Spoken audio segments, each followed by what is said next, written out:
seems like Mike Johnson is working, the Speaker of the House, the Republican Speaker of the House, the supposed conservative, is working with the Biden administration to put the priorities of Ukraine above the priorities of the United States and to do something that his own voters don't want him to do. Is that true, do you think? Yeah, that's absolutely true, Tucker, because the details of the foreign aid package that we're going to be voting on next week when we go back to Washington, we're reading about the details in the news.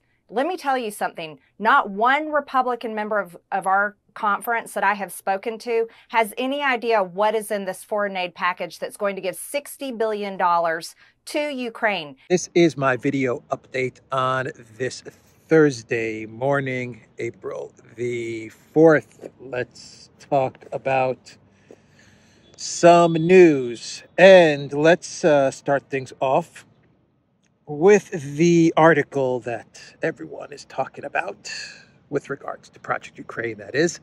And that is the article from Politico with the title, Ukraine is at great risk of its front lines collapsing. According to high-ranking Ukrainian officers, the military picture is grim, and Russian generals could find success wherever they decide to focus their upcoming offensive. But I thought Ukraine was winning. That's what they were telling me for 2 years. They were telling me that the ruble was rubble. Russia was in tatters. Tatters, I tell you. Putin was sick. He was suffering from multiple heart conditions, a couple of strokes. His arm was shaken. His leg was shaken. He had a bum knee, tennis elbow. I thought Russia was running out of missiles and weapons and ammo and tanks and planes. And just last month, they were telling us that the entire Russian Black Sea Fleet was kaput, finito. Nichevo, nada. No more Black Sea Fleet. Zelensky destroyed it all. And now Politico is telling us that Ukraine's front lines are collapsing. At great risk of collapsing, says Politico. What's going on? I'm so confused. I'm so confused. Why? Why, oh, why would the collective West mainstream media lie to us like that? Were they lying? Were they deceiving us? Why? I don't know. I'm just so confused. I had so much trust in CNN and the New York Times and the Washington Post. And Ben Hodges, why? Why, oh, why, Ben Hodges? Were you deceiving us like that? I thought you were a military genius, Ben Hodges.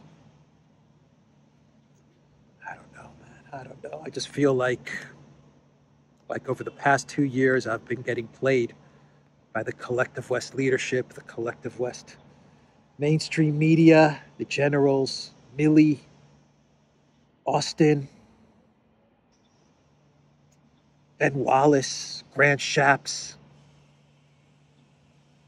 Macron, Sunak, Trudeau, Pirate Schultz, Ursula. Were they all deceiving us? Was everything they were telling us over the last 2 years, was it just all a lie? Oh boy, let's see what Politico is saying here. Obviously, Zelensky's warnings are part of a broad diplomatic effort to free up the military aid his forces so desperately need and have been short of for months. Everything from 155 millimeter artillery shells to Patriot air defense systems and drones. But the sad truth is that even if the package is approved by the U.S. Congress, a massive resupply may not be enough to prevent a major battlefield upset.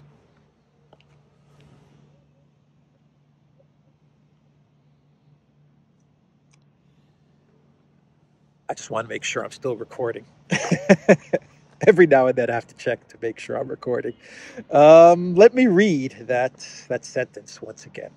Let me read that sentence once again because it's incredible. But the sad truth is that even if the package is approved by the U.S. Congress, a massive resupply may not be enough to prevent a major battlefield upset. Even if $61 billion is given to Zelensky, it may not be enough to prevent a battlefield upset. Good thing that they're going to loan Zelensky the money and not give him the $61 billion, right? It's a good thing that it's going to be a loan. Just in case there's a major battlefield upset, Zelensky can pay back the $61 billion with interest. Oh boy, yeah. So the $61 billion may not be enough to defeat Russia. I thought that $61 billion was exactly the amount that was needed to defeat Russia. And now they're telling me that the $61 billion is not going to be enough, or may not be enough to defeat Russia. I don't know. I thought that $61 billion number, that was precisely the amount necessary to defeat the Putin. Now Politico is, they're doubting. They're doubting that even this money is going to be enough. Oh boy, so you know, what is that $61 billion then all about? Why $61 billion? Why all the fuss over $61 billion to Ukraine when $300 billion over 2 years has not made any difference and has not been enough to defeat Russia? Why $61 billion? Why is $61 billion thought to be the amount to make the difference? Why is Mike Johnson being pressured to get $61 billion approved by the House? Well, 3 reasons. I think there are 3 reasons for the $61 billion. And the first reason has to do with the grift. Got to keep the grift going. This is going to be one of the last big payments that are going to be made to the military-industrial complex, that is going to be made to the political class, to the military class. 10% for the big guy, a little bit here and there for the bureaucrats and the kleptocrats. And so the $61 billion is the last, or maybe one of the last big paydays for the globalists and the war machine. Maybe they'll figure out a way to seize the 300 billion in Russian frozen assets. That'll be a big payday. But the $61 billion is close to the end of the grift. So that's one of the reasons for the $61 billion. Got to keep the grift going. Got to keep the globalist class well fed. Another reason for the $61 billion is to keep Zelensky safe from the Banderites. You know, some of that money, some of that $61 billion, not all of it is going to go to the war machine and to the MIC.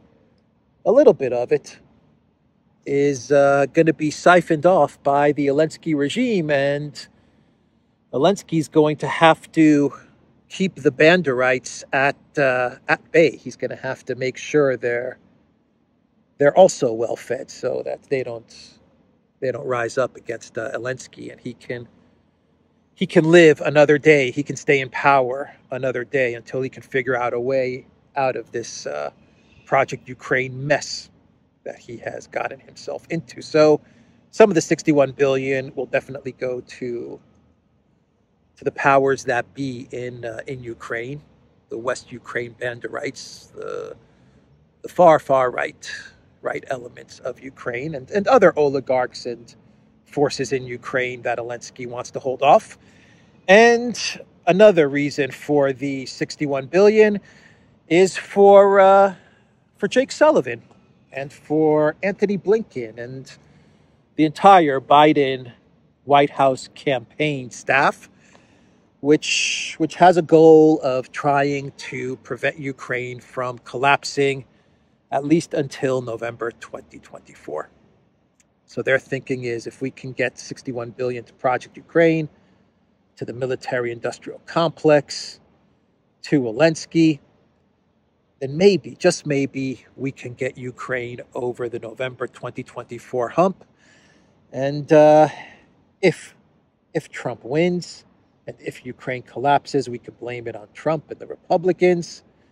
And if Biden, God helps us, wins in November of 2024, well, we can just forget about Ukraine. If it collapses, we can just stop talking about it and dump it on the Europeans, right? That's one of the goals of the 61 billion, at least for Jake and Anthony and the Biden DNC Democrat campaign. So what else did Politico say in this article? Essentially, everything now depends on where Russia will decide to target its strength in an offensive that's expected to launch this summer in a pre-offensive pummeling stretching from Kharkov and Sumy in the north to Odessa in the south. Russia's missile and drone strikes have widely surged in recent weeks, targeting infrastructure and making it hard to guess where it will mount its major push. And according to high-ranking Ukrainian military officers who served under General Zaluzhny, the commander-in-chief of Ukraine's armed forces, until he was released in February, the military picture is grim. Zaluzhny wasn't released in February. He was appointed ambassador of the UK alongside Reznikov. So this article is citing anonymous officials, anonymous military officials who are aligned with Zaluzhny. So keep in mind that Zaluzhny, Chocolate King Poroshenko, and Klitschko, they have this threesome, this trifecta, and they want to see a regime change in Kiev. And just yesterday, Poroshenko gave an interview where the Chocolate King said that he absolutely wants to be president of Ukraine again. So this article is definitely part of the Zaluzhny trio, which wants to seize power and remove Zelensky. The officers said there's a great risk of the front lines collapsing wherever Russian generals decide to force their offensive. Moreover, thanks to a much greater weight in numbers and the guided aerial bombs that have been smashing Ukrainian positions for weeks now, Russia will likely be able to penetrate the front line and to crash it in some parts, they said. They spoke on condition of anonymity to speak freely. There's nothing that can help Ukraine now because there are no serious technologies able to compensate Ukraine for the large mass of troops Russia is likely to hurl at us. We don't have those technologies, and the West doesn't have them as well in sufficient numbers, one of the top-ranking military sources told Politico. So I love how the Zaluzhny clan is finally coming clean. They're finally saying what the real situation is like in Project Ukraine. It's very interesting to see all this truth coming out. But the West is demilitarized. The West is demilitarized. Whatever weapons they do have available is not going to be enough. That is what these military officials are saying. The Russians, they're keeping Ukraine guessing. No one really knows where the Russians are going to attack from. If they are even going to go on the offensive, we don't even know if they're going to go on the offensive. But basically, the picture that these military officials are presenting is that wherever Russia decides to attack, Ukraine can't do anything. The collective West can't do anything. The collective West, they don't have the weapons or the technologies. They don't have the technologies to stop the Russian military. That's quite an admission, huh? Quite an admission.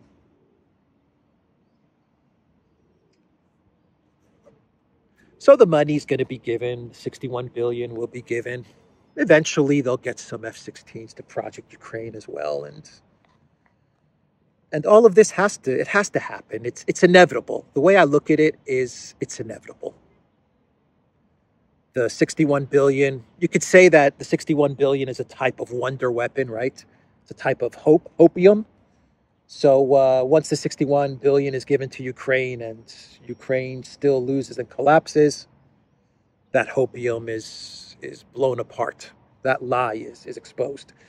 They'll get the F-16s to Ukraine, and once the Russians destroy the F-16s, that lie is exposed. Just like every other wonder weapon or opium has been exposed over the past 2 years, whether it was the Leopard tanks or the Javelins or the Javelinas or the HIMARS, the Scalps, the Storm Shadows. The 61 billion will be given to Ukraine. The F-16s will be given to Ukraine, and a month or two down the line, we're going to get articles talking about how the 61 billion did nothing and how the F-16s did nothing, but they have no reverse gear. They have no reverse gear. The collapse of Ukraine, the defeat of NATO, the end of the unipolar world, it's inevitable at this point. But we have to go through the motions. Unfortunately for the world, unfortunately for Ukraine, there's going to be more annihilation at the hands of the Russian military. Unfortunately, tragically. But the globalists, they can't stop. They can't stop. They have to push forward until it leads to their very own demise. So we have this article from Military Land. I'm not so sure about this publication. I don't know much about it, but they have an article with the title, "The 153rd Mechanized Brigade is no longer mechanized. The leadership of the Armed Forces of Ukraine has reorganized the 153rd Mechanized Brigade into an infantry brigade.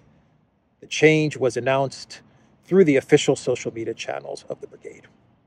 So a mechanized brigade is now going to be infantry.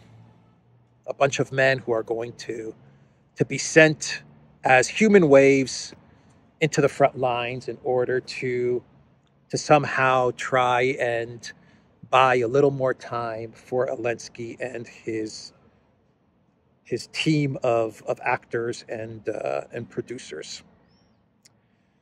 The Russian Foreign Minister, Shoigu, spoke to the French Foreign Minister, the Russian Defense Minister, Shoigu, spoke to the French Defense Minister, Lecornu. Actually, the French Defense Minister called up Shoigu. So this talk was initiated by France. It's been 1.5 years since they have spoken, but for some reason, the Defense Minister of France decided to call up the Defense Minister of Russia.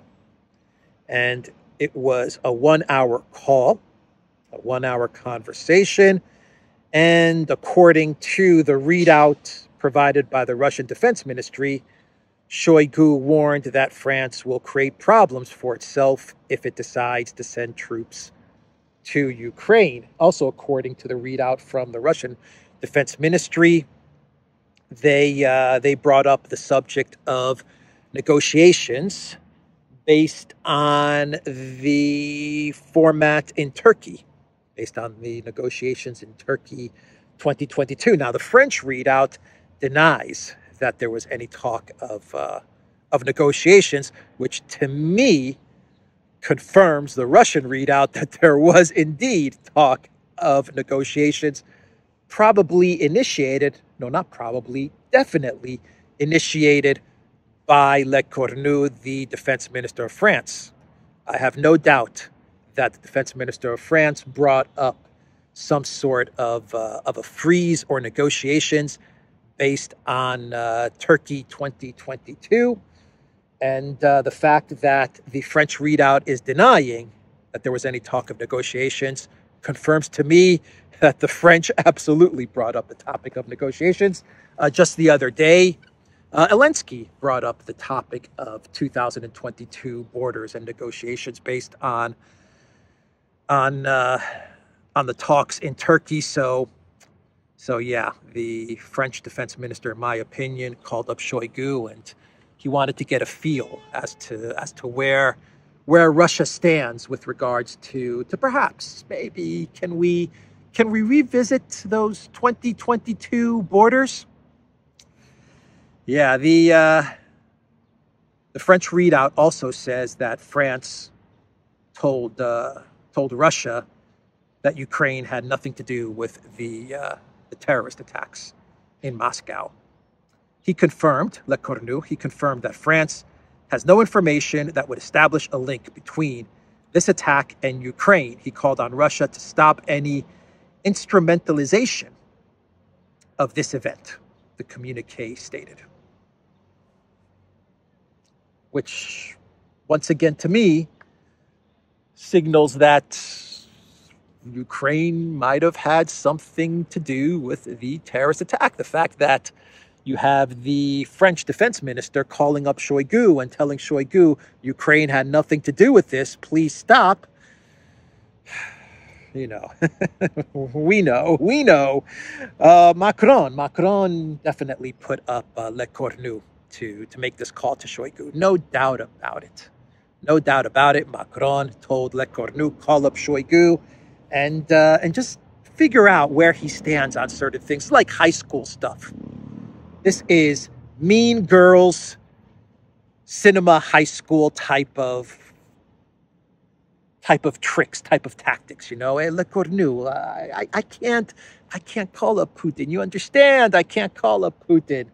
I can't call him now after all the stupid stuff that I've said and all the crazy, stupid things that I've done. So listen up, Lecornu. S'il vous plaît. Can you call up Shoigu and, I don't know, maybe see where he stands on 2022 borders? Maybe try to convince him to tell Putin and the investigative committee to stop looking into Ukraine for the terrorist attack? Come on, Lecornu.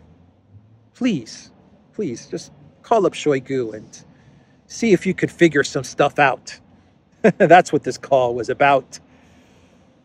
So what can Ukraine do, given that even Politico is saying that militarily it's over? What does the Zelensky regime have left? Well, two things.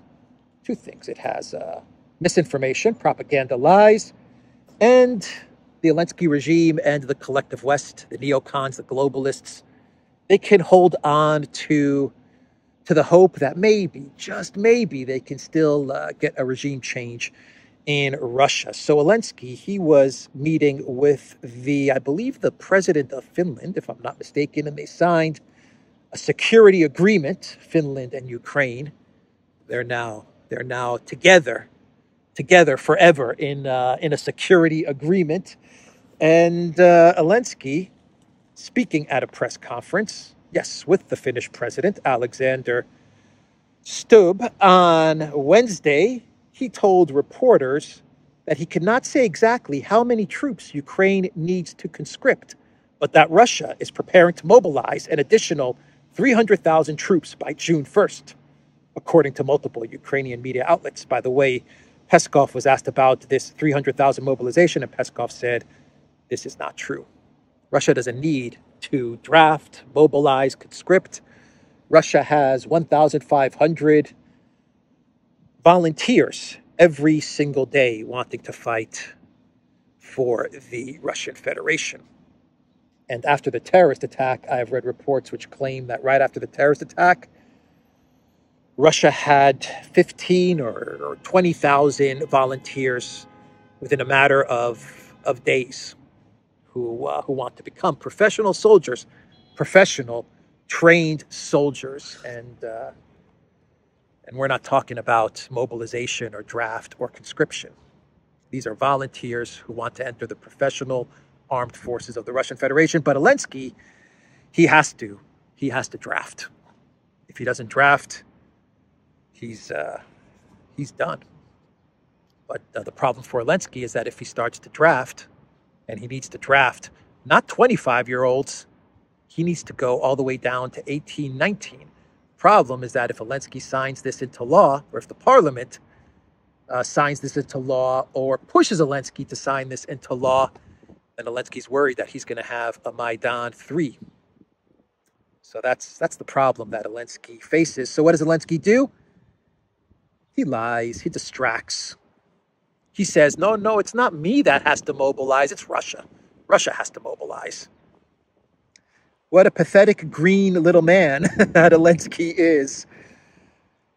So the other thing that the collective West and the Zelensky regime can do, because they are not going to win this conflict militarily, is they can try to get some sort of regime change in Russia or stir up some sort of trouble inside of Russia. And one of the ways that the Times is saying that Ukraine is trying to do this is by trying to sow ethnic tensions in Russia. Ukraine stokes anti-immigrant tensions in Russia. Agents are conducting psyops after the Crocus City Hall attack to destabilize Russian society. Ukrainian information warfare specialists are using last month's terrorist attacks near Moscow in an effort to play on the emotions of Russians and incite ethnic hatred in the country, the Times reported on Tuesday. So this tactic of trying to sow ethnic tensions, this is not a Ukraine thing. This is an MI6 thing. Trust me, I know. I come from a country which has seen these ethnic tensions sowed to the point of breaking the country apart. This is a tactic that the MI6 specializes in, which in my opinion, for the Times to report this story and talk about how Ukraine wants to sow ethnic tensions inside of Russia and try to get Orthodox pitted against Muslims and try to get some ethnic tension in the hope that maybe you can get some sort of a regime change in Russia, or sow some discord, protests, violence in Russia. This is a tactic that the MI6 specializes in, and the fact that the Times is reporting on this, I don't know. It takes me to look at the UK deep state.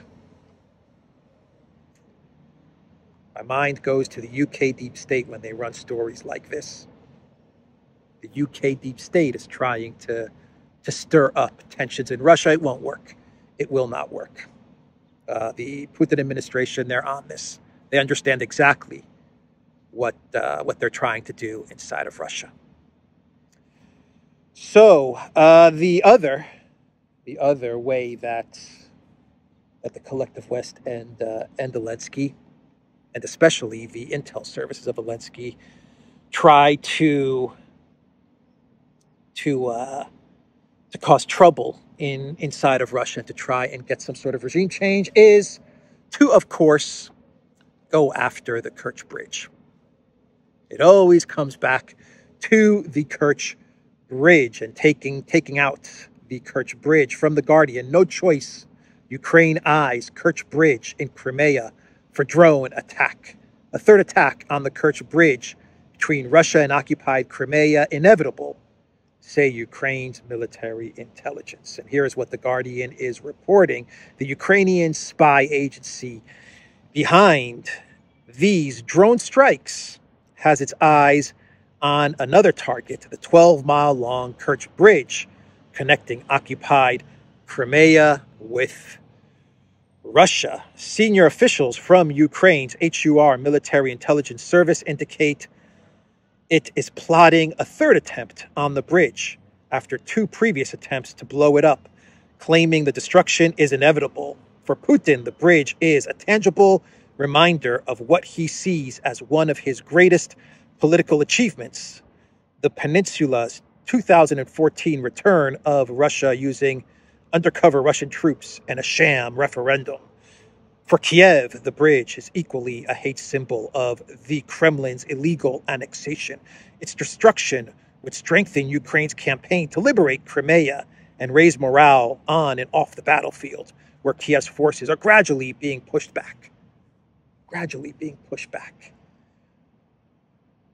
Russia's undercover Russian troops and Russia's sham referendum, according to The Guardian. The clowns at The Guardian. Oh, the Kerch Bridge, the Crimea Bridge. In their minds, they've created this connection between Putin and the Kerch Bridge.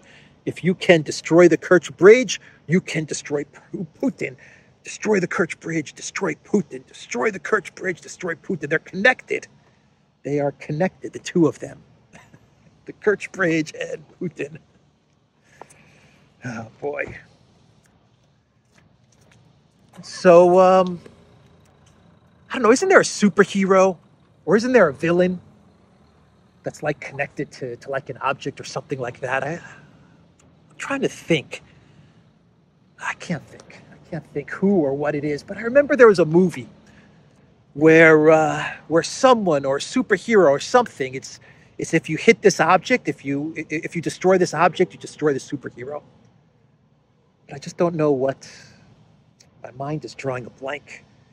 Anyway, they've created that connection between Putin and the Kerch Bridge. They actually believe, these dum-dums at The Guardian, they actually believe that that if you destroy the Kerch Bridge, you're going to get a collapse in the Kremlin.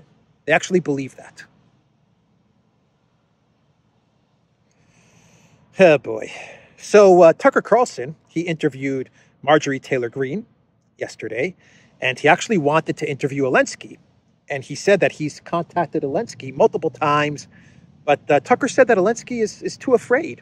He's too chicken to speak with Tucker Carlson. Of course, Zelensky's not going to speak with Tucker Carlson because Zelensky only takes roles. His agents only give him scripts and roles that they feel are appropriate for Zelensky, and they don't want to have Zelensky conduct an unscripted, a risky interview with Tucker Carlson because, Tucker Carlson, he may throw questions at Zelensky that Zelensky, the actor, just may not be able to answer. So, everything has to be very controlled when Zelensky is interviewed. Those are the scripts. Those are the roles that are given to the Green Man. But Tucker did end up interviewing Marjorie Taylor Greene, and they did talk about Project Ukraine, and they did talk about the $61 billion that Johnson is about to hand over to the military-industrial complex, minus 10% for the big guy and minus a bit for Zelensky and his production team. And Marjorie Taylor Greene, she said something very interesting to Tucker Carlson. She basically said, she hinted at the fact that Johnson is compromised. She actually said he completely changed who he was. Since he became Speaker of the House, he completely changed who he was. An interesting statement from Marjorie Taylor Greene. What does she know that we don't know about how things work in Congress? I don't know, but what a fascinating statement that she made to Tucker Carlson. An interesting interview by Tucker Carlson. So let's do a clown world, and we will wrap this video up. And in this clown world, we have Antony Blinken's jet suffers mechanical issue at Paris airport. U.S. Secretary of State Antony Blinken's aircraft experienced a mechanical issue at an airport in Paris on Wednesday, forcing the U.S. delegation to drive to Brussels for a NATO meeting, probably the greenest mode of transportation for the DS climate warriors. This is the second time Blinken's plane has been grounded in months due to critical malfunctions. The State Department spokesperson did not mention the type of aircraft. However, if we had to guess, the plane is not an Airbus. That is the statement from Zero Hedge. So, Blinken's plane, once again, for the second time, suffered mechanical failure, and so he had to drive to Brussels for the NATO meeting. All right, everybody, that is the video, theduran.locals.com. We are on Rumble, ODYSEE, BitChute, Telegram, Rockfin, and Twitter X. And go to the Duran shop, pick up some limited edition merchandise. Link in the description box down below. Take care.